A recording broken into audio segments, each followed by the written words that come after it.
안녕하세요 여러분, 반재경입니다. 2018년도 1월에 반이 훌쩍 지나갔습니다. 여러분 어떻게 지내고 계신지요? 저의 개인적인 경험으로 볼 때 1월 달은 계속해서 이 한 해를 계획하고 또 그 계획을 조정하고 하는 시간으로 보내더라도 결코 아깝지 않은 그런 시간이라고 생각을 합니다. 특별히 2018년도는 저희가 변화와 도약이라는 이 두 단어를 생각하면서 이것을 추구하는 해로 삼았는데요. 제가 지난 시간에도 대략 말씀을 드렸지만 변화와 도약이란 말을 들었을 때 그래, 나는 변화와 도약을 이루겠다, 이렇게 생각을 하신다면 굉장히 추상적인 개념이기 때문에 2018년 12월 31일에 올해를 돌아보면서 아무것도 변화되지 않고 아무것도 도약한 것이 없는 그런 한 해였다고 고백하게 될 수도 있습니다. 그래서 한 해를 계획하고 또 준비하고 기초를 까는 일로 한 달을 온전히 다 소비한다 하더라도 결코 낭비가 아니라고 생각합니다. 뭐 어쨌든 그 1월도 벌써 반이 지나갔는데요. 자, 여러분, 저는 총론이 있다면은 그것을 실천할 강론이 필요하다고 생각하고요. 어떤 영적인 계시가 있었다면은 그것을 삶에 풀어낼 구체적인 계획이 있어야 된다고 생각하고 있습니다. 그래서 변화와 도약이라고 했을 때 도대체 어떤 변화와 어떤 도약을 이룰 것인가?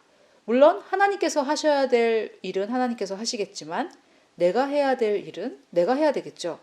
여기서 잠깐 사설을 달자면 제가 청년 때쯤에 하나님의 일을 내가 하면 내 일은 하나님이 해주신다, 뭐 이런 말들이 유행처럼 언급되곤 했는데요. 그 표현을 통해 하고자 하는 말이 무엇인지 대략 이해는 합니다만 제가 생각할 때는 새로운 피조물의 계시를 알지 못하기 때문에 나왔던 말이 아닌가 합니다. 그래서 뭐 예를 들면 내가 밖에 나가서 전도를 하고 선교를 하고 하면 내 집안일은 하나님께서 해결해 주신다, 뭐 이런 적용이었던 것 같은데요. 실제로는 하나님은 이미 하실 일을 다 하셨고 그것을 우리가 알고 깨달아서 이제 내가 할 일을 하는 것이 성경적인 적용이고 해석이죠. 그래서 내가 밖에 나가서 선교를 하고 전도를 하고 하면은 집안 문제가 해결되는 것이 아니라 하나님이 이미 영적인 것은 다 이루어 놓으셨기 때문에 그러면은 이것을 전해야 되겠다 해서 내가 할 일을 한 거죠. 하나님의 일을 내가 한 게 아니라 내가 할 일을 했더니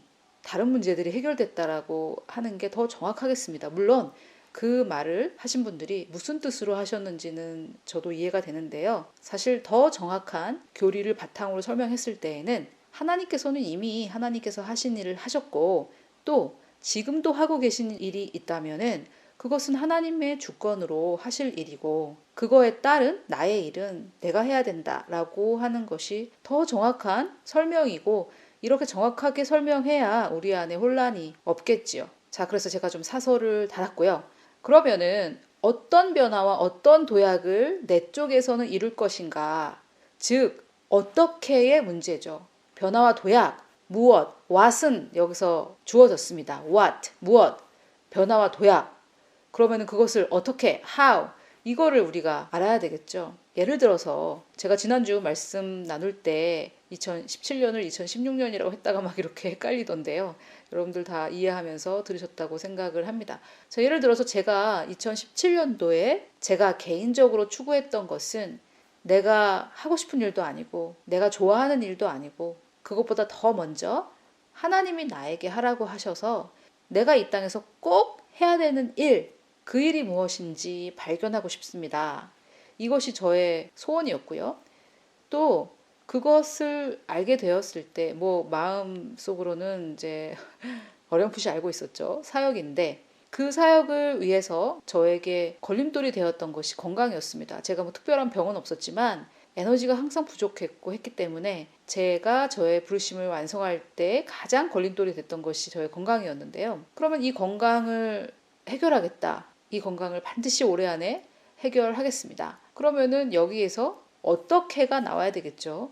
대부분 우리 쪽에서 해야 될 일은 거의 없다고 생각하시기 때문에 건강을 위해서 기도만 하시는 경우가 많은 것 같고요. 또는 운동을 해라, 건강을 위해서, 이렇게 자기의 노력으로만 치우치는 경향이 있는데요. 저는 개인적으로 뭐 에너지가 없는데 어떻게 운동을 하겠습니까? 그래서 제가 어프로치한 방법은 하나님, 저는 저의 부르심을 이루는데 가장 걸림돌이 되는 것이 저의 건강인데 건강을 위해서 운동을 하고 이렇게 해야 되는 것은 알겠지만 지금 너무 에너지가 없어요. 건강을 위해서 운동을 할 수가 없어요. 그러면 하나님 어떻게 해야 될까요? 라고 하나님께 기도했고 저는 제가 할 수 있는 것을 열심히 찾아보아서 그러면은 식이요법 덜 먹는 거는 아니었고요. 저의 경우에는 먹는 것의 종류를 바꾸는 것이었습니다. 그래서 저는 극도의 당질 제한식을 했거든요. 탄수화물을 굉장히 줄여서 먹는, 즉 설탕 또는 단순 탄수화물이라고 하는데요. 뭐 밥, 빵, 면 뭐 이런 것들이죠.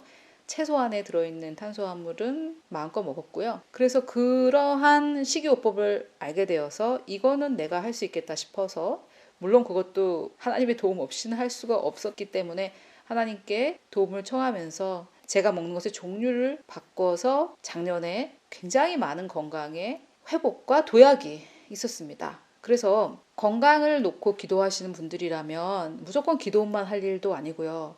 또는 무조건 내 탓만 할 일도 아닙니다. 제가 만약에 제 탓만 했다면은 네가 운동하지 않았으니까 이렇게 됐지. 네가 많이 먹었으니까 이렇게 됐지. 이러고 또 자책을 하고 있었겠죠. 그런데 저는 정말 운동을 할 수 있는 에너지가 없었어요. 그래서 하나님께 다 맡기는 기도만 해서도 안 되고 전부 내 탓으로 돌리는 것도 안 되겠습니다. 그 중간에 내가 이렇게 할 수 없는데 그래도 내가 어떠한 역할은 해야 된다는 것은 압니다. 하나님 도와주세요. 그것이 무엇인지 발견하게 해주세요. 이렇게 해서 내 쪽에서 해야 될 일을 반드시 해야 되는 것이죠. 자, 그래서 제가 지난 시간에 저의 올해의 구체적 목표는 이렇게 지난 시간에는 제가 간단하게 말씀을 드렸는데 좀 더 구체적으로 한번 말씀을 드려보면은 미국에서는 at the right place, at the right time이라는 표현이 있습니다.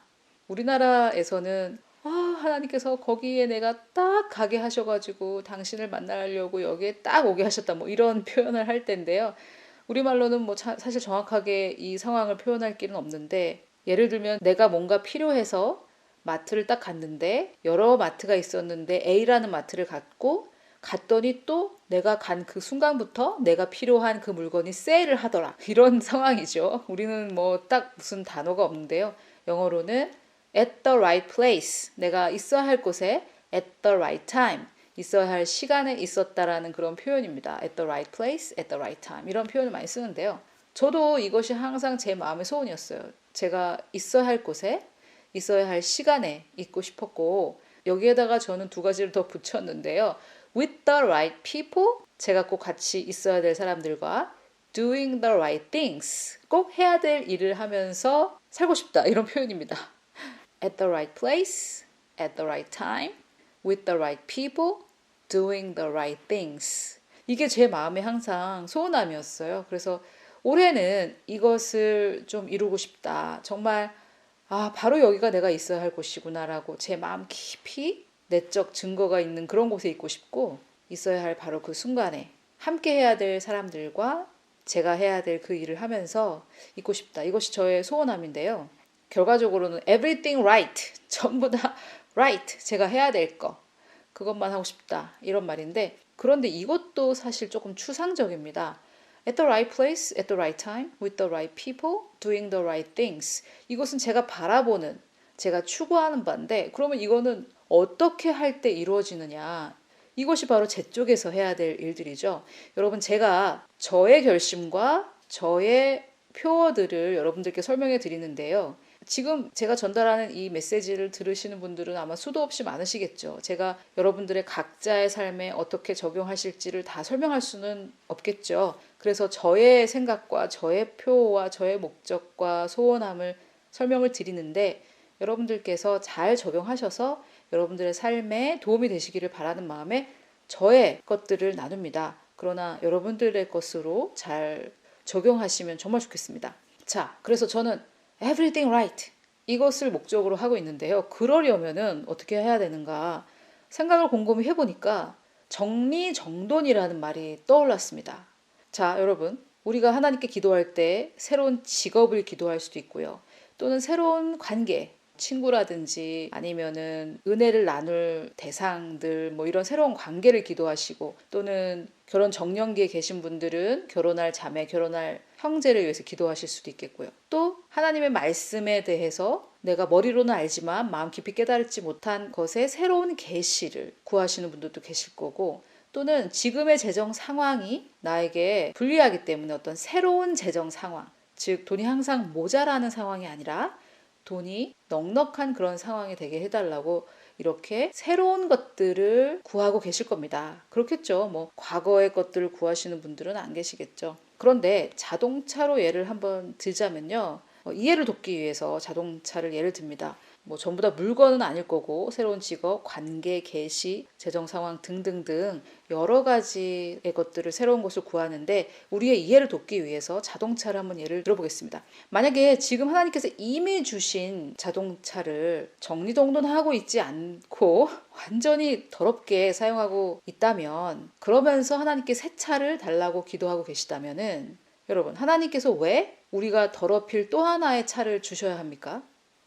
이미 주신 차를 제대로 관리하고 있지 못하는데 이것이 마음에 들지 않다고 하나님 또 주세요? 다른 거 주세요? 더 좋은 거 주세요? 새 거 주세요? 라고 하고 있다면, 하나님께서 좋은 아버지이신데 그래 옛다 더럽힐 또 하나의 차를 주마 하고 우리를 정말 버르장머리 없는 그런 자녀들로 성장하게 하시겠습니까? 하나님은 좋은 아버지시기 때문에, 자녀 교육을 잘 시키는 아버지시기 때문에 그렇게 하지 않으십니다. 자, 그러면 이것을 다른 것들에게 한번 적용해 볼까요? 직업. 여러분, 하나님께 이미 받은 직업은 어떻게 관리하고 계십니까? 그것이 만약에 엉망이라면 하나님께서 왜 또 엉망으로 만들 또 하나의 직업을 주셔야 할까요? 관계. 여러분, 지금의 관계는 어떻게 관리하고 계십니까? 더 좋은 친구가 필요하십니까? 지금의 친구는 어떻게 관리하고 계십니까? 친구, 성도 등등 지금의 관계, 하나님께서 이미 주신 관계는 어떻게 관리하고 계십니까? 계시, 하나님께서 이미 주신 계시들은 어떻게 관리하고 계십니까? 그것에 대해서 감사하십니까? 아니면은 받지 못한 계시에 대해서만 항상 깨닫지 못했다, 헷갈린다, 혼돈된다, 그것만 얘기하고 계십니까? 아니면 이미 받은 계시를 잘 가꾸고 내 마음에 좋은 밭에 심고 그것에 대해서 감사하고 계십니까? 재정, 여러분, 지금 여러분이 가지신 그 재정 어떻게 관리하고 계십니까? 제가 여기에서 이 재정에 대해서 한 시간 따로 떼서 여러분들께 설명을 드리고 싶었는데요. 시간이 어떻게 될지 모르기 때문에 오늘 간단하게 설명을 드리자면은, 여러분, 많은 분들이 돈을 벌면 헌금을 하겠다고 이렇게 말씀을 하십니다. 그런 것은 정말 어불성설이에요. 왜냐? 100만 원 버는 사람이 10만 원 11조를 못 한다면은 1000만 원 벌 때 100만 원 11조 어떻게 하겠습니까? 절대 못 합니다. 10만 원도 못 하는데 100만 원은 어떻게 합니까? 1억 벌 때 1000만 원 어떻게 하겠습니까? 10억 벌 때 1억 어떻게 하겠습니까? 여러분, 못 합니다. 과거에 저에게 어떤 분이 제가 이렇게 말했더니 절대 아니다. 100만 원 중에 10만 원은 100만 원을 버는 사람에게 굉장히 큰 돈이기 때문에 100만 원 중에 10만 원은 11조 하는 것이 10억 중에 1억 11조 하는 것보다 어렵다. 이렇게 말씀을 하시더라고요. 즉 100만 원밖에 없기 때문에 10만 원을 헌금하고 나면 90만 원밖에 안 남기 때문에 10만 원 11조 하는 것이 1억 11조 하는 것보다 어렵다는 거예요. 절대 그렇지 않습니다, 여러분. 90만 원이나 100만 원이나요. 90만 원 가지고 못 사는 사람은 100만 원 가지고도 못 삽니다. 지금 혹시 재정이 굉장히 풍성하게 많이 있으신 분들은 제 말에 100% 동의하실 겁니다. 돈이 점점점 더 많이 들어올수록 11조를 할 수가 없어요. 10만 원, 20만 원, 30만 원, 40만 원, 50만 원, 100만 원까지 11조 하는 것은 될지 모르겠지만, 하나님께서 축복하셔서 11조가 200만 원, 1000만 원 이렇게 될 때 그것을 뚝 떼서 11조 할 수 있는 사람 별로 많지 않습니다. 거기에다가 여러분, 1000만 원을 11조 할 수 있는 수준에 이르렀다. 저는 묻고 싶어요. 1000만 원을 11조 한다는 것은 1억을 번다는 말인데 생활비 9천만 원 드십니까? 물론 저축도 하고 투자도 하고 뭐 그 외에 별로 없네요. 이렇게 뭐 하시겠지만은, 여러분, 11조라는 것은 사실 가장 적은 어떤 한계의 헌금이라고 생각하시면 됩니다. 11조 못하는 분이 계시다면 이거는 뭐 구약이냐 신약이냐 율법이냐 아니냐 이런 문제가 아니고요. 그럼 10분의 1은 최소한이거든요. 10분의 1을 못하시는 분은 10분의 2, 10분의 3 절대 할 수 없죠. 자, 그런데 제가 자꾸 본론에서 벗어나는데, 하나님께서 우리에게 한 달에 1,000만 원을 벌 수 있게 해주신다라는 것은 100만 원 헌금하고 900만 원 생활비로 써라 이 말씀이 아닙니다. 11조가 아니라 10의 2, 10의 3, 10의 4, 10의 5, 10의 6, 10의 7 더 많이 헌금할 수 있는 문제죠. 여러분 만약에 어떤 목사님이 벤츠를 끌고 다니신다면 여러분 어떻게 생각하시겠습니까? 또 만약에 어떤 목사님이 버스를 타고 다니신다면 어떻게 생각하시겠습니까? 우리는 그분들을 판단할 수 없어요. 왜냐? 벤츠를 끌고 다니시더라도 그분은 10의 구조를 하시는 분일 수 있습니다. 하나님께서 너무나 축복해 주셔서 정말 10의 구조를 하고도 남은 돈이 그렇게 많아서 벤츠를 타고 계실 수도 있고 선물을 받으신 것일 수도 있고 하나님께서 축복해 주신 것일 수도 있고 우리는 알 수 없습니다. 겉모습만 가지고는 판단할 수 없다는 말이죠. 또 정말 허름한 옷에 버스를 타고 다니시는 그 목사님이 11조를 절대 안 하시는 분이실 수도 있다라는 겁니다. 이렇게 겉모습만 가지고 판단한 이런 감성주의가 돼서는 안 되겠고요. 그 사람의 헌금은 하나님만이 아시고 우리는 얼마를 했는지 액수를 보지만 하나님은 그분이 있는 데에서 적게 냈는지 없는 데에서 많이 냈는지 또는 많은 데에서 힘에 지나도록 냈는지 없어서 안 내고 스크루지 영감처럼 안 내는지 하나님만 아십니다. 퍼센트는 하나님만 아시는 거죠. 우리는 액수를 볼 수밖에 없지만 하나님은 퍼센트를 보신다는 말입니다. 자, 그래서 저는 재정 문제로 어려우신 분과 또는 재정이 너무 많으신 분 두 부류에게 동시에 말씀을 드리고 있는데요. 여러분들께서 재정이 부족하셔서 돈이 많아지면 나중에 헌금하겠다. 없을 때 헌금하지 않으시는 분들은 돈이 있을 때 헌금할 수 없습니다. 그리고 돈이 없을 때 헌금하는 것이 100배, 1000배 더 쉽습니다. 왜냐하면 하나님은 퍼센트를 보시니까. 자, 돈이 많으신 분들, 내가 100만 원 헌금하니까, 내가 1000만 원 헌금하니까 많이 한다. 뭐 이렇게 생각하지 마십시오. 100만 원 한다, 1000만 원 한다. 그래서 나는 괜찮겠지. 아니요. 100만 원이더라도 1000만 원이더라도 그것이 10의 1이 아니면은 문제가 있습니다. 게다가 저는 여기다 덧붙이고 싶은데요. 1000만 원 헌금하시는 분, 뭐 1000만 원 아니더라도 100만 원이 11조이신 분은 1000만 원 보신다는 건데 그 정도 수입이 있다. 하나님께서 10의 1만 하라고 그렇게 축복하셨다고 생각하지 않습니다. 10의 2, 10의 3, 10의 4, 10의 5 하실 수 있는 거죠. 물론 그레이스 레이스에 하라는 말씀은 아닙니다. 하나님께서 여러분들의 마음에 감동을 주신 그곳에 반드시 헌금하십시오. 이 재정 문제를 2018년도에 해결하고 싶으신 분들이 많으실 텐데 두 가지 조건을 좀 달겠습니다. 첫째, 기쁘게 하실 수 있는 만큼 하셔야 됩니다. 제가 10% 정도는 하지 않아야 되겠냐 이렇게 말씀을 드리고는 있지만 그 말은 맞아요. 그렇지만 10% 하는데 손이 덜덜덜 떨리고 마음이 정말 상처난 곳에 식초 뿌리는 것처럼 너무 쓰리고 아프다. 그러면은 자기가 기쁘게 하실 수 있는 데에서 시작을 하십시오. 두 번째, 기쁘게 하면서 되도록이면 많이 하십시오. 하나님 말씀의 법칙입니다. 하나님 앞에서 이 두 가지를 했는데 재정의 문제가 안 풀렸다. 그럴 수 없습니다. 하나님 말씀의 원칙이 그렇지 않아요. 하나님의 말씀이 약속하고 계시는 거기 때문에 기쁘게 되도록 많이 하신다면은 재정의 문제 해결됩니다. 헌금을 아예 안 하신다. 재정의 문제가 해결되길 바라지 마십시오, 여러분. 지금 주신 차가 완전히 쓰레기통 같이 발 디딜 틈도 없는 그런 상태로 만들었는데 또 새 차 달라고 기도를 하고 있다면 하나님께서 내가 왜 너한테 더럽힐 또 하나의 차를 줘야 되겠니? 이렇게 말씀하시겠죠. 좋은 아버지니까요. 자녀 교육을 잘 하시는 아버지니까요. 그런데 지금 100만 원을 줬더니 이 100만 원도 제대로 관리 못 하는데 100만 원에서 10만 원도 헌금 안 하는데 하나님께서 당신에게 1000만 원 주시겠습니까? 지금 가지고 있는 거 그거 거기에서 시작하셔야 됩니다. 자, 또 옛날에는 이런 기도 많이 했죠. 하나님 1억 11조 하게 해 주시옵소서. 뭐 생활비 9억 듭니까? 정말 그런 기도는 뭐랄까요? 정말 무슨 사기꾼 기도 같아요. 하나님을 대상으로 내가 1억 11조 할 테니까 9억 달라는 거 아니에요. 정말 남는 장사 아닙니까? 그런 남는 장사가 어딨어요, 세상에. 그러면 어떻게 해야 되느냐? 하나님 제가 10의 구조를 하고도 부족하지 않게 되기를 원합니다. 이거 얼마나 하나님께서 기뻐하시는 기도예요. 그런데 만약에 지금은 10의 1조도 하나면서 하나님 10의 구조를 할 수 있게 그렇게 기도하신다면 하나님께서 10의 1조나 하고 말해라. 이렇게 하시겠죠. 10%도 안 하면서 하나님 90%를 헌금하게 해 주시옵소서. 하나님께서 얘야 9%나 해라. 9%, 90은 고사하고 9%부터 해라. 10%는 내가 욕을 하지 않겠다. 이렇게 하실 수도 있겠죠. 그래서 먼저 여러분, 새로운 것을 구하고 계십니까? 그렇다면은 지금 하나님께서 주신 그거 어떻게 관리하고 있는지 그거 돌아봐야 됩니다. 그래서 저는 이제 정리정돈을 좀 하자 이 얘기를 하고 있는데요. 또 제 얘기를 할게요. 제가 여러분들의 사정을 모르니까.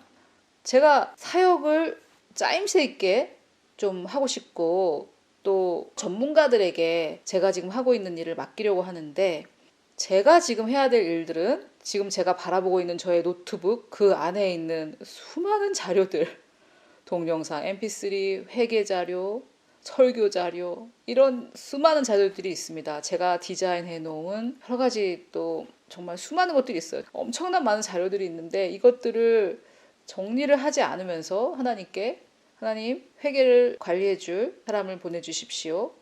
우리 문서를 관리해 줄 사람을 보내주십시오. 동영상을 관리해 줄 사람을 보내주십시오. 뭐 이렇게 하나님께 기도를 한다면 하나님께서 보내주셔도 그러면은 이거는 이렇게 하시면 되겠습니다라고 맡길 수 있는 상황이 아니에요. 제가 지금. 그래서 저도 올해는 정리정돈을 하는 해로 삼았는데 여러분 정리정돈이 이게 엄청난 기술도 필요하고요. 쉬운 일이 아니잖아요. 또 얼른 이것이 와닿지 않는다면 자매님들 특히 옷! 여러분들의 옷장에 있는 그 옷! 입는 옷, 안 입는 옷, 뭐 그런 것들 있잖아요. 옷뿐만이 아니라 가방, 액세서리, 모자, 속옷, 이불 엄청난 것들이 지금 쑤셔 박혀 있지 않습니까? 이런 것들을 잘 정리해야죠. 맨날 입을 옷 없어, 입을 옷 없어 하면서 이미 주신 그 옷들을 막 저조하고 있다면은 하나님께서 더 새 옷을 주시겠습니까? 하나님은 자녀 교육을 잘 하시는 아버지이십니다. 자, 그 다음에 저는 사실 그릇이 많이 없는데 자매님들 그릇 엄청 많이 쓰잖아요. 내가 쓸 거 안 쓸 거 정리하고 이런 거. 또 창고 이렇게 처박아 놓은 물건들 하나님께 막 기도해가지고 하나님께서 도와주셔서 아파트를 20평에서 30평으로 이사를 갔는데 이사가 뭐합니까? 방 하나는 창고로 쓰고 있는데요. 그 창고 안에 있는 것들 1년 내내 한 번도 쓰임받지 못한 그런 물건들 1년이 뭡니까? 5년, 10년 동안 한 번도 쓰임받지 못한 그 물건들 다 정리해서 뭐 아름다운 가게에 갖다 주시든지 아니면은 뭐 아름답지 않더라도 뭐 딴 가게에 갖다 주시든지 정리를 해야죠. 자, 제가 지금 이런 얘기 하니까 여러분들께서 아니 나는 지금 영적인 하나님의 말씀을 배우려고 했는데 왜 저런 얘기를 정리정돈하라는 얘기는 하고 그렇지 않고요, 여러분. 제가 두 가지 말씀을 여러분들께 증거로 보여드리겠습니다. 누가복음에 보면은 이런 말씀이 나오는데 우리나라의 이 문화에서는 잘 인용하지 않았던 구절들이고 이것이 확 와닿지가 않아요. 그런데 제가 미국에서 공부할 때 이 부분을 굉장히 많이 인용하시는 것을 들었거든요. 거기에서는 count the cost라고 해서 비용을 계산해라. 이게 count the cost. 음률도 맞고 해가지고 굉장히 자주 목사님들께서 하는 설교인데 우리는 이게 좀 많이 행해지는 설교는 아닌 것 같아요. 14장에 보면 28절부터 이런 말씀이 나옵니다. 27절에는 누구든지 자기 십자가를 지고 나를 따르지 않는 자도 능히 내 제자가 되지 못하리라 라는 제자도에 대해서 설명하신 바로 다음이기 때문에 굉장히 중요한 말씀이거든요. 자, 제가 조금 이해를 돕기 위해 세 번역으로 준비했습니다. 너희 가운데 누가 망대를 세우려고 하면 여기서 망대는 타워인데요. 그냥 뭐 타워든 빌딩이든 상관은 없는 것 같고 뭔가를 세우려고 한다면 그것을 완성할 만한 비용이 자기에게 있는지를 먼저 앉아서 세마여 보아야 하지 않겠느냐. count the cost.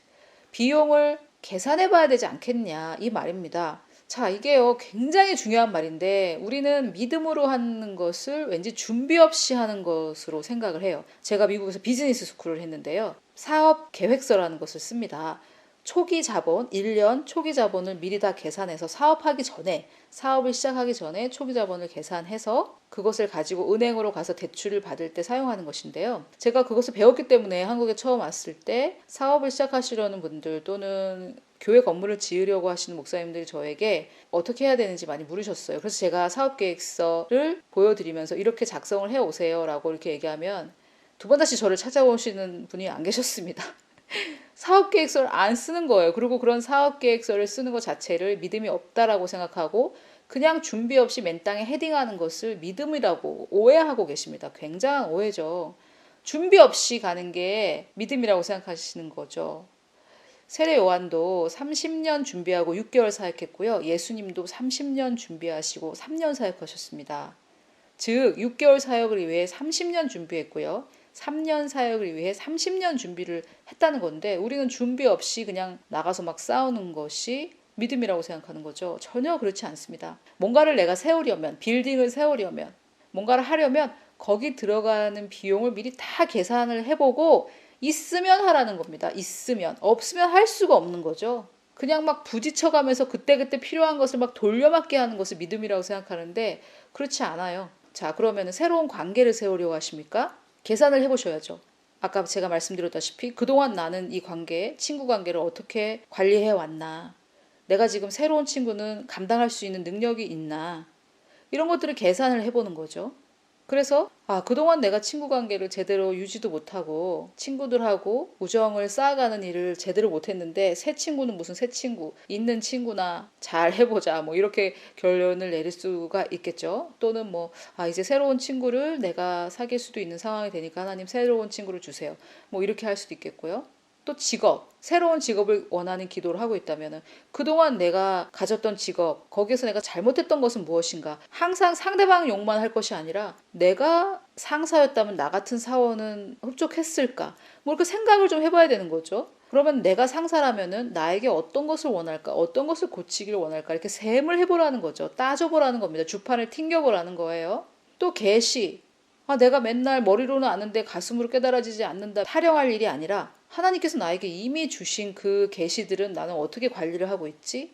하나님께서 작년에 나에게 뭐뭐 알려주셨지? 1번, 2번, 3번, 4번, 5번, 6번, 7번 정리도 한번 해보시고 내가 이게 헷갈린다, 이게 헷갈린다, 이걸 이해가 안 된다, 이건 모르겠다, 이것만 정리하지 마시고 이미 깨달은 것도 잘 정리하셔서 이렇게 많이 깨닫게 해주셨구나 해서 그것을 어떻게 잘 관리를 하실 생각을 하신 후에 하나님 이제 새로운 계시를 주십시오. 그러면은 이렇게 관리하겠습니다. 해서 그 망대를 세우는데 그 타워, 그 성을 세우는데 그 성루를 세우는 데에 내가 그것을 완성할 만한 새로운 계시를 완성할 만한 비용이 나에게 있는가? 정신적인 비용, 에너지, 시간 이런 게 나에게 있는가? 그런 것을 셈해봐야 된다는 거죠. 방금 전에 설명드렸지만 재정도 마찬가지입니다. 여러분 한 달 동안 한번 가계부를 한번 써보시는데 요새 좋은 앱들이 많이 있을 테니까 내가 내 월급의 몇 프로를 헌금에 쓰는가, 저축에는 몇 프로, 커피값에는 몇 프로, 영화 보는 데는 몇 프로, 뭐 이렇게 한번 계산을 한번 해보시면은 이렇게 파이로 그림으로 볼 수 있게 한번 계산해 보시면은 내가 이렇게 관리를 하고 있었구나. 하나님 앞으로는 다른 그림을 그리도록 하겠습니다라고 이렇게 한번 셈 해보시는 거죠. 그러면은 내가 이런 그림을 그리려면은 헌금을 10%에서 20%로 늘리려면 어떤 부분을 줄여야 하는가 그것을 계산을 해보셔야 된다는 겁니다. 근데 여기서 다른 거 귀찮아서 못하겠다 하시는 분들은 헌금과 나의 유흥비 한번 비교해 봤으면 좋겠어요. 우리 그리스도인들에게 유흥비란 그냥 외식하는 거하고 커피 마시는 거. 저는 그 두 가지밖에 없는데요. 여러분들 또 영화 보는 거 다른 거 있으신 분들은 한번 비교해 보세요. 저는 헌금이 훨씬 많아야 된다고 생각하거든요. 자, 그래서 이렇게 셈을 해봐라 이 말씀입니다. 그렇게 하지 않아서 기초만 놓은 채 완성하지 못하면은 보는 사람들이 그를 비웃을 것이라는 거죠. 기초를 다 놓았는데 건물을 올릴 돈은 없어가지고 그냥 그렇게 끝나버리는 영역들이 얼마나 많을까요? 인간관계도 그렇고 계시도 그렇고 재정도 그렇고 이렇게 할 거야 말만 했었지 실천까지 가지 못했던 일들 그런 것들이죠. 그 사람들이 우리를 비웃으면서 이 사람은 짓기를 시작만 하고 끝내지는 못하였구나 라고 말할 것이다. 항상 뭘 시작은 하는데 매듭을 못 짓는 사람들 이런 얘기죠.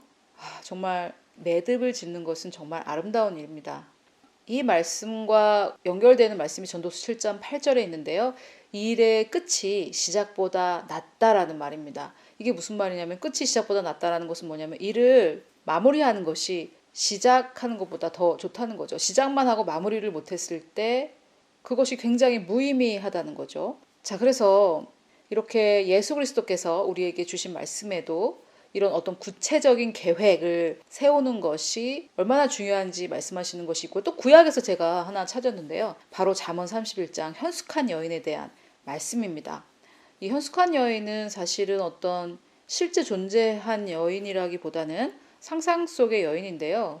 이걸 한번 쭉 읽어보시면 이렇게 살려면 정말 정말 하루 종일 정말 너무너무 슈퍼우먼으로 살아야 되는 그런 여인인데, 아무튼 상상 속의 여인입니다. 솔로몬이 자기 엄마 밧세바를 생각하면서 썼다고 유추하시는 분들이 계신데, 그런 결정적인 증거는 없고 일단 상상 속의 여인인데요. 자, 근데 특별히 이제 잠언 31장 15절에서 18절까지 제가 여러분들께 설명을 드리고자 하는데요. 이 현숙한 여인은 어떻게 하냐면은, 날이 밝기도 전에 일어나서 식구들에게는 음식을 만들어주고 여종들에게는 일을 정하여 맡긴답니다. 이게 무슨 말입니까? 날이 밝기 전에 일어난다라는 말은 물론 뭐 일찍 일어난다는 말도 되겠지만, 어떠한 일을 하기 전에 미리 준비를 한다는 거죠.